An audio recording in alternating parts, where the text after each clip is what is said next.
May isang eksperimento na ginawa sa isang grupo ng mga tao. Binigyan sila ng dalawang alok o dalawang offer. Yung unang offer, makakakuha ka ng 1,000 pesos. Yung pangalawang offer naman, bibigyan ka ng 2,000 pesos pero mawawalan ka ng 1,000 pesos. So parang pareho rin ang resulta, di ba?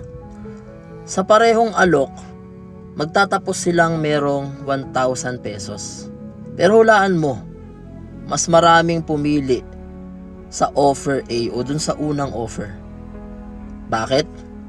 Kasi ang utak natin ay mas takot sa pagkawala kaysa sa pagnanasa ng pagkakamit o pagkakaroon.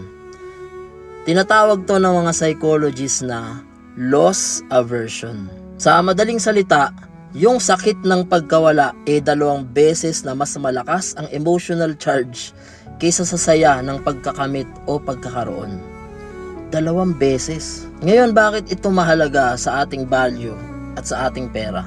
Isipin mo to, bakit hindi ka nagtataas ng presyo mo? Kasi takot kang mawalan ng customer. Bakit hindi ka nagsisimula sa negosyo?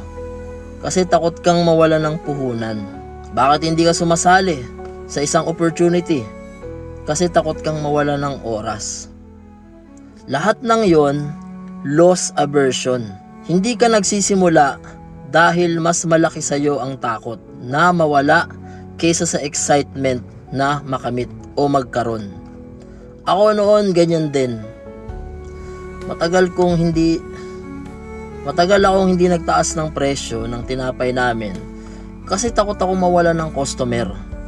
Matagal akong hindi nagsimula ng negosyo kasi takot ako mawala ng puhunan, baka malugi ako. Matagal akong hindi nag-invest sa sarili ko kasi takot akong mawala ng oras. Pero ito ang hindi ko naintindihan noon. Habang natatakot ako sa pagkawala, nawawala na pala yung mga bagay na mas malaki. Yung oras, yung oportunidad, yung buhay na pwede sana tinatamasa ko na. Kasi yun ang paradox ng loss aversion. Habang iniiwasan mo yung pagkawala, nawawalan ka na pala ng mas malaki. Tapos, naintindihan ko, ang tunay na loss ay hindi ang pera na maaaring mawala sa pagsisimula.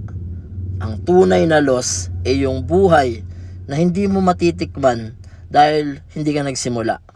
Kaya ginawa ko yung pinakamahirap na bagay.